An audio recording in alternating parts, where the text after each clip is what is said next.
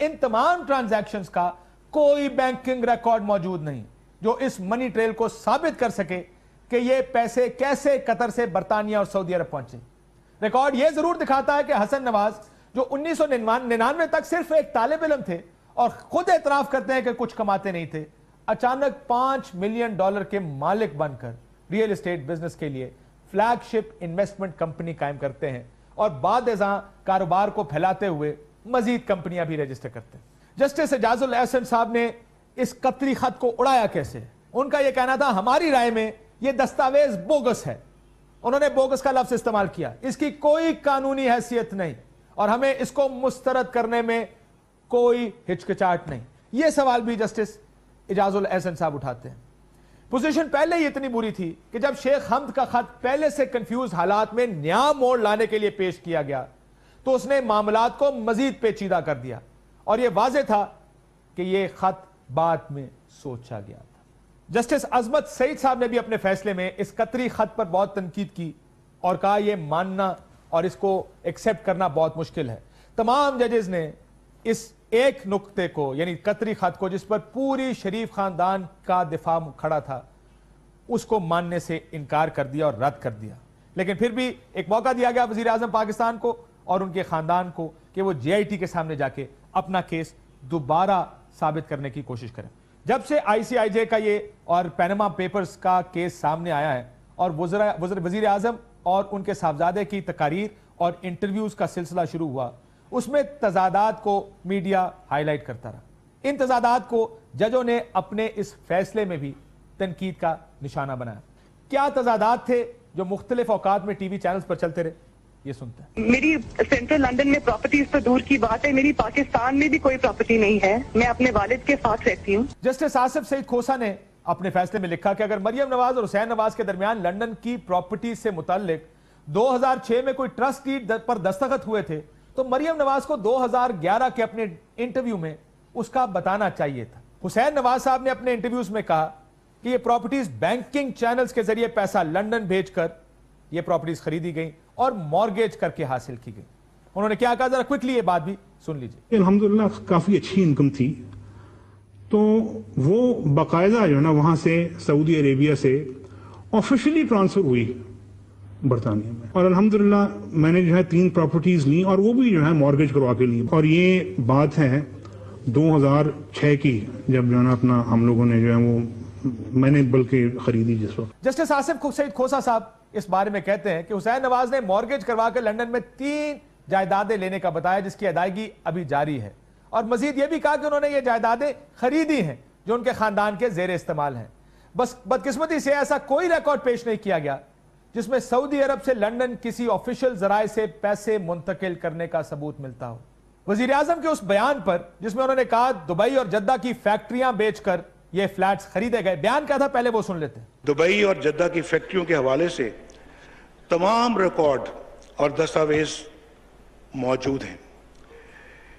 حضور, یہ ہیں وہ ذرائع اور وسائل جن سے لندن کے فلیٹس خریدے گئے. اس بیان پر جسٹس گلزار صاحب یہ فرماتے ہیں کہ مبینہ طور پر وزیر اعظم نے اپنی 2 تقاریر میں قوم سے جھوٹ بولا ہے, اور وزیر اعظم نے فلور آف دا ہاؤس یہ دعویٰ کیا تھا کہ London flats golf steel, Dubai اور ازیزیا مل کی فروخت سے حاصل کیے گئے.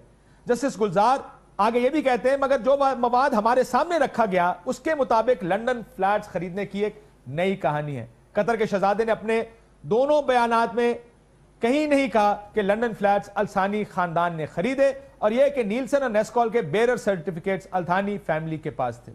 جسٹس آصف سعید کھوسا اس بارے میں کہتے ہیں کہ قوم سے اپنے پہلے خطاب میں وزیر اعظم نے کہا کہ جدہ کی فیکٹری کی فروخت سے حاصل سرمائے کو بچوں نے کاروبار کے لیے استعمال کیا, لیکن قومی اسمبلی کی تقریر میں اپنا موقف بدلتے ہوئے جدہ فیکٹری کی فروخت سے حاصل شدہ سرمائے سے فلیٹ کی خریداری کا دعویٰ کیا. جیسے آصف سعید کھوسا صاحب مزید کہتے ہیں کہ ان انٹرویوز کی تفصیلات ایک پریشان کن تصویر بناتی ہیں کہ کب اور کہاں وزیر اعظم اور ان کے بچوں کے دعووں کے مطابق پراپرٹیاں خریدنے کی پہلے سے بیان کردہ کہانی نہ صرف تضادات سے بری ہے بلکہ وزیر اعظم کے قوم سے خطاب, قومی اسمبلی میں خطاب اور عدالت میں جمع کروایا گیا بیان بھی آپس میں میل نہیں کھاتا. ہمارے والد محترم نے مکہ معظمہ کے قریب اسٹیل کا ایک کارخانہ لگایا اور پھر چند برس بعد یہ فیکٹری تمام اثاثوں سمیت فروخت کر دی گئی، اور یہ وسائل میرے بیٹوں حسن نواز اور حسین نواز نے اپنے نئے کاروبار کے لیے استعمال کیے۔ حسن نواز شریف نے ہر سال زیادہ لون فلیگ شپ کمپنی کو دیا، جس کا ذکر اپنے فیصلے میں کیا جسٹس آصف سعید کھوسہ صاحب نے۔ تقریر میں موقف ہے کہ جو فنڈز حاصل ہوئے اس سے حسن نواز اور حسین نواز نے اپنے کاروبار شروع کیے۔ وزیر اعظم نے کہا کہ اس تقریر کا مقصد اپنے ہم وطنوں کو اپنے خاندان کے کاروباری پس منظر سے آگاہ کرنا تھا، لیکن میں اس نتیجے پر پہنچا ہوں کہ ایسا نہیں ہے، اور بدقسمتی سے وزیر اعظم پاکستان نے اس موقع پر کم ہی سچ بولا۔ جسٹس آصف سعید کھوسہ صاحب نے کہا کہ 12 نومبر 2016 کو ہمارے سامنے طارق شفیع کا سائن کردہ بیان حلفی جمع کرایا گیا۔ ہم واضح طور پر دیکھ سکتے تھے کہ اس پر موجود طارق شفیع کے دستخط فیکٹری کے قیام کے لیے کیے گئے دستخط سے بالکل مختلف تھے۔ اس لیے میں یہ کہنے میں حق بجانب ہوں کہ یا تو فیکٹری کے قیام کا معاہدہ جعلی ہے یا طارق شفیع کا بیان حلفی اصل نہیں ہے۔ جدہ کی سٹیل مل کے بارے میں وزیر اعظم پاکستان نے کہا تھا کہ مشرف دور میں جب ان کو ملک سے باہر جلا وطن کیا گیا تو ان کے والد صاحب نے کمر باندھی اور جدہ میں جا کر ایک اور سٹیل مل لگائی۔ دیکھیے انہوں نے کیا کہا تھا۔ ہمارے والد محترم حیات تھے، انہوں نے جلا وطنی میں ایک بار پھر کمر باندھی اور جدہ میں ایک سٹیل مل لگائی۔ اس کی بنیادی سرمایہ کاری کے لیے دبئی فیکٹری کی فروخت سے حاصل ہونے والے سرمایہ نے بھی مدد کی۔ جسٹس اعجاز الاحسن صاحب اپنے فیصلے میں گلف سٹیل کے بارے میں لکھتے ہیں کہ جو ڈیٹ یا قرضہ گلف سٹیل نے دینا تھا وہ قرضہ ادا نہیں کیا گیا۔ جو 25% رقم آخر میں ملی، وہ کہتے ہیں یہ لاجک نہیں مانتی ہے، ان کی ریزن یہ بات نہیں مانتی کہ یہ ڈیٹ کلیئر کیے بغیر یہ 12 ملین درہم میاں شریف صاحب کو مل گئے تھے۔ حسن نواز شریف صاحب نے اپنے ایک انٹرویو میں کہا تھا کہ میں طالب علم ہوں اور میرا خرچہ گھر سے آتا ہے۔ یہ انٹرویو 1999 میں BBC ہارٹ ٹاک کو انہوں نے دیا تھا۔ کیا کہا تھا؟ پہلے اس کو سن لیتے ہیں۔ Do you know who owns the flat? Well, it's on a rent. I'm earning on a rent basis which comes from every quarter from Pakistan. Don't you know who it's rented from? I'm just like any other student living with his parents. I doesn't necessarily has to know about what the facts and who owns the flat and who pays for the rents and who pays for my living. Justice Asif Saeed Khosa صاحب فرماتے ہیں کہ ہمیں اس بات کی کوئی وضاحت نہیں ملی کہ 1999 کا طالب علم حسن نواز شریف 2001 میں پیسے میں کیسے کھیلنا شروع ہو گیا۔ حسن نواز نے اپنے BBC کے انٹرویو میں بار بار پوچھنے کے باوجود یہ کہا کہ انہیں نہیں معلوم کہ فلیٹس کس کے ہیں، اور یہ کہ اس سوال کے جواب کے لیے صحیح آدمی وہ نہیں ہے۔ یہ جواب ٹوٹل گریز کیا گیا جواب دینے سے۔ سمجھ میں نہیں آتی کہ اس قسم کے جوابات کی پیچھے کیا وجوہات تھیں۔ کوئی ان فلیٹس کی ملکیت کے بارے میں اتنا بھولا بھالا کیسے ہو سکتا ہے کہ جس کو ملکیت کا ہی نہ پتا ہو، جو 6 سال سے ان فلیٹس میں رہ رہا ہو۔ جسٹس اعجاز الاحسن صاحب نے ان فلیٹس کے بارے میں بڑے سخت ریمارکس دیے۔ انہوں نے کہا یہ کیسے مان لوں کہ وہ فلیٹس جو 1993-94 سے ان کی پوزیشن میں تھے شریف خاندان کی، 2 نوجوان طالب علم جو لندن میں تعلیم حاصل کر رہے تھے، ان کو 4 فلیٹس اپنے پاس رکھنے کی اس مہنگے ترین علاقے میں کیا ضرورت تھی؟ اپنے ریمارکس میں مختلف جگہ پر ان ججز نے لندن کے اپارٹمنٹس کی 2006 میں ملکیت کو تقریباً مسترد کر دیا، اور جگہ جگہ یہ لکھا گیا کہ یہ اپارٹمنٹس ایسا لگتا ہے کہ 1993 اور 94 میں خریدے گئے، اور تب سے یہ شریف خاندان کے پوزیشن میں تھے، جس کو شریف خاندان استعمال کرتا رہا ہے۔ جسٹس آصف سعید کھوسہ نے یہ بھی کہا کہ 2005 میں جب یہ فیکٹری بیچی گئی اور فیکٹری سے بزنس کرنے کے پیسے حسن نواز کو دیے گئے، تو اس سے پہلے ان کا بزنس اتنی ترقی کیسے کرتا رہا۔ ایک عام آدمی قانون دان نہ ہونے کے باوجود بآسانی اس نتیجے پر پہنچ سکتا ہے کہ جو کچھ بھی خطاب یا اسمبلی یا عدالت میں لندن میں موجود جائیدادوں کے لینے کے بارے میں بیان کیا گیا وہ سچ نہیں تھا۔ یہ بھی جسٹس آصف سعید کھوسہ صاحب کہہ رہے ہیں۔ ڈیرہ غازی خان کے پاکستان چوک میں پیدل چلنے والا ایک عام آدمی بھی اس نتیجے پر پہنچنے میں مشکل نہیں اس کو پیش آئے گی کہ یہاں پر جھوٹ بولا گیا۔ فلیٹس کی ملکیت بچوں کی یا میاں صاحب کی اور خریداری 2006 سے یا اس سے پہلے. جسٹس شیخ عظمت سعید صاحب نے کہا کہ لنڈن فلیٹس شریف فیملی کے پاس 90 کی دہائی سے تھے مگر ان کے ذرائع پراسرار ہیں اور کوئی بھی شفاف ٹرانزیکشن موجود نہیں ہے. یہ بھی نہیں مان سکتا کہ لنڈن فلیٹس اور سعودیہ کی فیکٹری کا نواز شریف سے کوئی تعلق نہیں ہے اور ان کے مالی تعلق سے بھی انکار ممکن نہیں. ہم وزیر اعظم کی بات کر رہے ہیں اور ان کی فرسٹ فیملی کی بات کر رہے ہیں. وزیر اعظم نے ان فلیٹس کا کوئی جواب نہیں دیا اور وزیر اعظم کا یہ رویہ ناقابل قبول ہے. پاکستان کے لوگوں کو سچائی جاننے کا حق ہے. یہ بات کی جسٹس عظمت سعید شیخ صاحب نے, جنہوں نے یہ نہیں کہا کہ وزیر اعظم صادق اور امین نہیں ہے. جسٹس آصف سعید کھوسا صاحب یہ بھی کہتے ہیں کہ تمام کیس ان پراپرٹیز کے جائز طریقے سے خریداری کا ہے, لیکن ہمیں کسی بینک اکاؤنٹ, کسی بینکنگ ٹرانزیکشن یا منی ٹریل کا کوئی ریکارڈ وزیر اعظم یا ان کے بچوں کی طرف سے پیش نہیں کیا گیا. حسین نواز اور سلیمان شہباز نے خاندانی وراثت کے بٹوارے کے اوپر بھی بیانات دیے تھے. کیا بیانات تھے ذرا یہ سن لیں. 2005 میں جو نا ہمارے سارے جو نا ایسٹس جو ہیں وہ تقسیم ہو گئے تھے. ہماری فیملی کی شاہزیب صاحب ڈویژن جو ہے وہ بیک ان 2007 بڑی ایمیکیبلی جب جدہ میں ایگزائل میں تھی تب ہوئی اور سارے فیملی ایسٹس جو ہیں وہ ایکوٹیبل اس کی ڈسٹریبیوشن ہو گئی. بٹوارے پر جسٹس آصف سعید کھوسا صاحب نے کہا وزیر اعظم اور متعلقہ جائیدادوں کے بیچ ایک ناقابل تردید تعلق موجود ہے جس کی کسی بھی مرحلے پر وزیر اعظم کی طرف سے وضاحت نہیں کی گئی. عدالت میں پیش کیے گئے ریکارڈ سے ظاہر ہوتا ہے کہ میاں محمد شریف کی وراثتی جائیداد جنوری 2009 میں تقسیم ہوئی اور اس معاہدے کی روح سے ورثہ میں حسین نواز کو میاں شریف کا وارث نہیں لکھا گیا. جسٹس آصف سعید کھوسا یہ بھی کہتے ہیں کہ اگر ایسا تھا تو میاں شریف کی ایسی کوئی وصیت ریکارڈ میں پیش نہیں کی گئی جس میں 2006 میں قطری سرمایہ کاری کو اپنے پوتے حسین نواز سے بطور قانونی وراثت سیٹل کرنے کی بات کی گئی. وہ کہتے ہیں 21 فروری 2000 میں جب $34 ملین کی ادائیگی کے بعد التوفیق کیس میں عدالت نے حدیبیہ پیپر مل پر سے چارجز اٹھا لیے تو اس وقت فیکٹری کے ڈائریکٹرز میں حسین نواز اور مریم صفدر شامل تھے, لیکن یہ دونوں خود سے اتنی بڑی رقم ادا نہیں کر سکتے تھے اور اگر ان جائیدادوں کی ملکیت نہیں رکھتے تھے تو ادائیگی کیوں کی. حسین نواز کی عمر اس وقت 28 برس تھی اور وہ کوئی کاروبار نہیں کر رہے تھے. حسین نواز طالب علم تھے جبکہ مریم صفدر بھی اس وقت کسی جائیداد کی ملکیت نہیں رکھتی تھی. آپ کو یاد ہوگا قطری خط میں یہ بھی کلیم کیا گیا تھا کہ اس کی جو ادائیگی تھی التوفیق ٹرسٹ کی وہ بھی قطری خاندان نے کی. التوفیق کیس آپ کو یاد ہوگا, اس میں 2 فیصلے شریف خاندان کے خلاف آئے تھے جس میں وہ لونز واپس کرنے تھے جو شریف خاندان نے دینا تھا.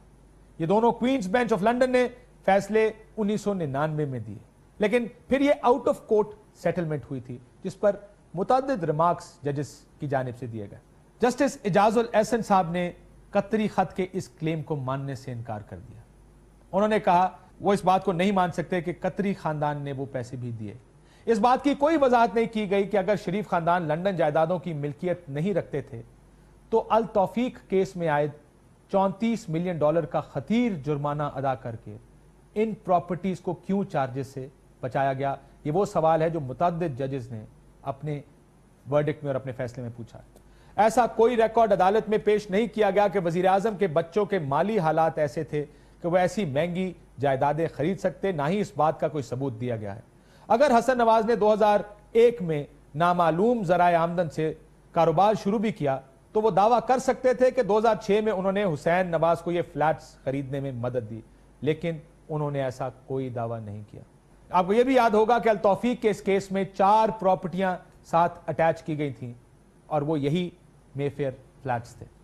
جسٹس اعجاز الاحسن صاحب اپنے فیصلے میں لکھتے ہیں کہ سوال پوچھنے کے باوجود کہ وضاحت کریں کہ کیسے 2 نوجوان مرد جو برطانیہ میں تعلیم حاصل کر رہے تھے کو رہائش کے لیے 4 بڑے اور خود مختار فلیٹس کی ضرورت تھی. کیوں حسن نواز نے 4 فلیٹس کو اپنے پاس رکھا اگلے 6 سال تک, یہاں تک کہ 2006 آ گیا جب سیٹلمنٹ کے طور پر یہ فلیٹس حسین نواز کو دیے گئے.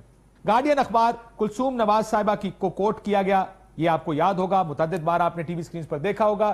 جسٹس اعجاز الحسن صاحب لکھتے ہیں, یہ ریکارڈ پر موجود ہے جو کہنے کی ضرورت نہیں کہ ایک موقف یہ بھی موجود ہے کہ خاتون اول نے 2000 میں ایک انٹرویو میں ان پراپرٹیوں کو خریدنے کا اعتراف کیا کیونکہ بچے لندن میں پڑھ رہے تھے.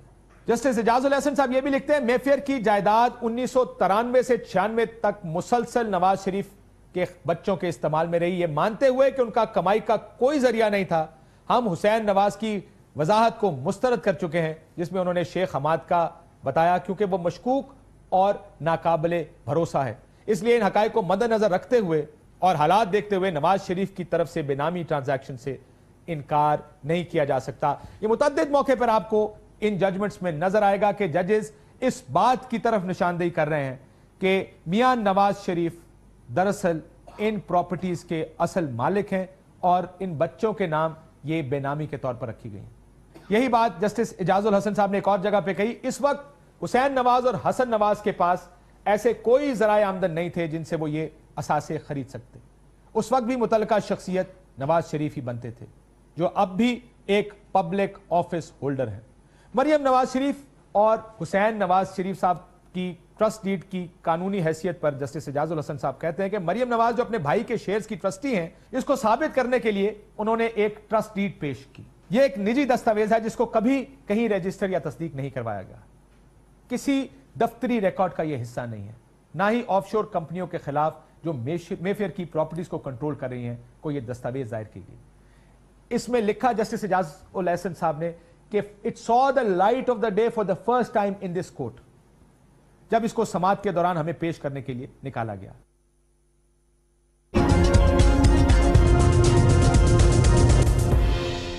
احتساب کے ادارے نیب وغیرہ کام نہیں کرتے, یہ بات ہر جج نے تقریباً اپنے ریمارکس میں بھی کہی تھی. آصف سعید کھوسا صاحب لکھتے ہیں, چیئرمین نیب ریگولیٹر کے معاملے میں مداخلت انتظار کرتے رہے. سے 12 سوال کیا کہ ریگولیٹر کون ہے, اس کی وضاحت کریں, اور ان کا ذکر نیب کے آرڈیننس میں کہا ہے, تو انہوں نے ہمارے سوالات کا جواب نہ دیا اور جان بوجھ کر خاموش کھڑے رہے.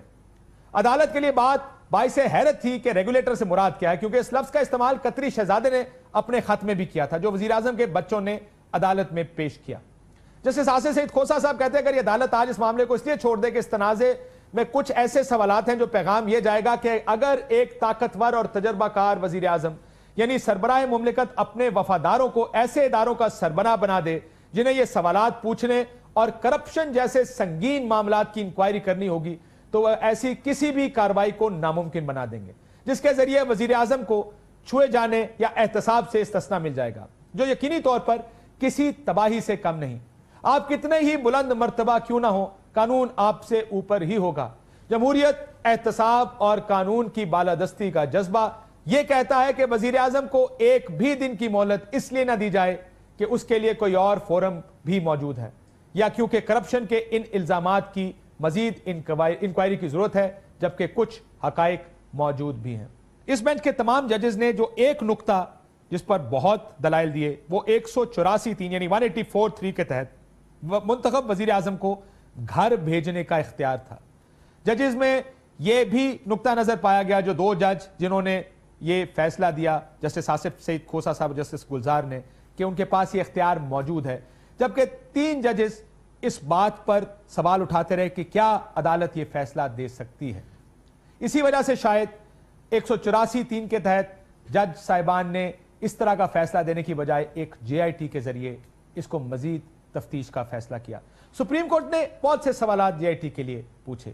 گلف سٹیل کس طرح قائم ہوئی, اس کو فروخت کرنے کی کیا وجہ بنی, اس کے واجبات کا کیا ہوا, اس کی فروخت کہاں جا کر اختتام پذیر ہوئی, یہ قطر, جدہ اور لندن کیسے پہنچی, کیا حسین نواز اور حسن نواز کے پاس نومری میں اتنے ذرائع تھے کہ فلیٹس خرید سکتے. قطری شہزادے کے خطوط کا اچانک سامنے آنا ایک داستان ہے یا حقیقت. رقم کے حصص کو فلیٹس خریدنے میں کیسے لایا گیا, اصل میں نیلسن اور نیسکال کا بینیفیشل اونر کون ہے, ہل میٹل اسٹیبلشمنٹ کا وجود کیسے عمل میں آیا, حسن نواز نے فلیگ شپ کمپنی کے لیے اور دوسری کمپنیوں کے لیے رقم کہاں سے حاصل کی, حسین نواز کی نواز شریف کو تحفے میں دی گئی رقم کو کس کھاتے میں ڈالا گیا. اب مزید سوالات ہیں اور ایک JIT ہے. میاں نواز شریف ہیں, ان کے 2 صاحبزادے ہیں اور قوم کا ایک اور انتظار ہے. گو میاں صاحب بچ گئے, لیکن بہت سے سوالات آج ان کے اور قوم کے درمیان کھڑے ہیں. ایسے سوال جن کے جواب چند دنوں میں ہمارے سامنے ہوں گے. سب سے بڑی حقیقت جو اس فیصلے کے بعد سامنے آئی وہ یہ کہ اگر میاں نواز شریف کو اب مرکزی ملزم کہا جائے تو غلط نہیں ہوگا. سپریم کورٹ نے انہیں فلیٹس اور اندرون ملک اور بیرون ملک بزنس کا مالک قرار دیا. چند جج اس پر کنونسڈ ہیں, باقی یہی سوال اٹھا رہے تھے. اکثریتی جج اس نتیجے پر پہنچے کہ میاں صاحب اپنی بے گناہی کا ثبوت دیں. مسلم لیگ نون کے لیے آنے والے چند دن مشکل نظر آتے ہیں. جو ثبوت ایک سال میں سامنے نہیں آئے 2 مہینے میں کیسے آئیں گے؟ یہ جواب جے آئی ٹی کے سامنے دینے پڑیں گے. یہ جے آئی ٹی کام کیسے کرے گی ایک بہت بڑا سوال ہے. جو ثبوت 5 ججوں کو نہیں مل سکے, جے آئی ٹی کیسے وہ ثبوت میاں صاحب سے نکالے گی؟ کیا جے آئی ٹی یہ ثبوت لینے خود جائے گی؟ کیا وہ خود سعودی عرب جائیں گے, لندن جائیں گے, ان ٹریلز کو ڈھونڈیں گے, یا صرف ان کا کام میاں صاحب اور ان کے خاندان سے ثبوت مانگنا ہے؟ ثبوت نہ ملنے پر یہ سپریم کورٹ کو مطلع کر دیں گے کہ انہیں میاں صاحب کی طرف سے کوئی ثبوت نہیں ملا. یہ بڑا ایک سوالیہ نشان ہے. ایک بڑا سوال جو میرے ذہن میں ہے کہ سپریم کورٹ نے میاں نواز شریف صاحب اور ان کے خاندان کی تقاریر, انٹرویوز, دلائل, گزارشات اور جوابات کو مسترد کر دیا. ایک ایک کر کے ہر چیز کو مسترد کیا گیا. قطری خط مسترد کر دیا گیا, فلیگ شپ کے لیے انویسٹمنٹ, جدہ کی فیکٹری, لندن کے فلیٹس کی اونرشپ جو حسین نواز کی تھی, کیونکہ ججز کا خیال ہے یہ اونرشپ اصل میں میاں نواز شریف صاحب کی ہے. بار بار ہر جج نے کہا کہ میاں نواز شریف نے جواب چھپانے کی کوشش کی ہے. جو جواب دیے گئے وہ بھی رد ہو گئے. فضول, بکواس اور بیہودہ جیسے الفاظ اس ججمنٹ میں استعمال ہوئے جو ہم ٹی وی چینلز پر استعمال کرتے ہوئے بہت احتیاط کرتے ہیں. قطری خط کی تو تمام ججوں نے درگت بنا دی ہے. اس تناظر میں شریف خاندان کا کوئی بھی جواب جے آئی ٹی کے لیے قابل قبول کیسے ہوگا؟ یعنی 5 جج ہر جواب کو رد کر چکے ہیں. اب نیا جواب یا وہی جواب کسی جے آئی ٹی کے لیے کیسے قابل قبول ہوگا؟ یہ ایک بڑا سوالیہ نشان ہے. جن اداروں سے اس جے آئی ٹی کے لیے افراد کو لیا جائے گا, ان اداروں پر اس ملک میں کم ہی لوگ اعتبار کرتے ہیں. نیب فوت ہو گیا کہ الفاظ تو اس بینچ سے ہی سنے گئے تھے. چیئرمین نیب کے بارے میں کیا ریمارکس تھے؟ ابھی تو ایک جج نے کہا کہ ان کو کام بھی نہیں کرنا چاہیے. ان کا ماتحت جب وزیر اعظم صاحب کے سامنے آئے گا تو کیا سوال پوچھے گا؟ ریمارکس میں اداروں کی کارکردگی اور ملک کے وزیر اعظم کے سامنے ان کی بے بسی کی دہائی بھی تقریباً تمام ججوں نے دی. ان اداروں کے ماتحت افسر کیا وزیر اعظم اور ان کے خاندان سے سوال پوچھ سکیں گے؟ یہ ادارے اس ملک کی اس حالت کے ذمہ دار ہیں. بیوروکریٹ سرکاری ملازم سے زیادہ حکمرانوں کے غلام ہیں. جب بھی ایک حکومت آتی ہے ان کا بیوروکریٹ سوٹ تیار کر کے یہ تیار ہو جاتا ہے کہ اب اس کی باری ہے. قمر زمان چودھری جیسے بیوروکریٹس سے کیا توقع کی جا سکتی ہے کہ انصاف ہوگا؟ ہم ان پر ہنس تو سکتے ہیں, اعتبار نہیں کر سکتے, کیونکہ یہی وہ بیوروکریٹس ہیں جو اسی مقصد کے لیے لا کر ان اداروں کے سر پہ بٹھائے جاتے ہیں. ایک اور سوال, جب جے آئی ٹی اپنی رپورٹ پیش کرے گی تو حتمی فیصلہ کیا یہی بینچ کرے گا جس نے یہ کیس سنا ہے, یا اس کے لیے بھی ایک نیا بینچ بنایا جائے گا؟ یہ ایک بڑا سوال ہے کہ جے آئی ٹی کی رپورٹ آنے کے بعد حتمی فیصلہ کون کرے گا؟ میاں صاحب بھی اعتراض کر سکتے ہیں کہ وہ 2 جج جو پہلے ہی ان کے خلاف فیصلہ کر چکے ہیں وہ ان کے کیس کو آگے کیا سنیں گے. اعتزاز احسن صاحب کا سوال بھی اپنا موجود ہے کہ جنرل مختار کے ہوتے ہوئے آئی ایس آئی کیا خود مختار کردار ادا کر سکے گی؟ یہ ہیں وہ سوالات جن کا جواب اگلے چند دنوں میں ملے گا. لیکن 57 دن کے انتظار کے بعد 67 دن کا ایک اور انتظار ہمارے سامنے ہے. اجازت دیجیے, اللہ حافظ.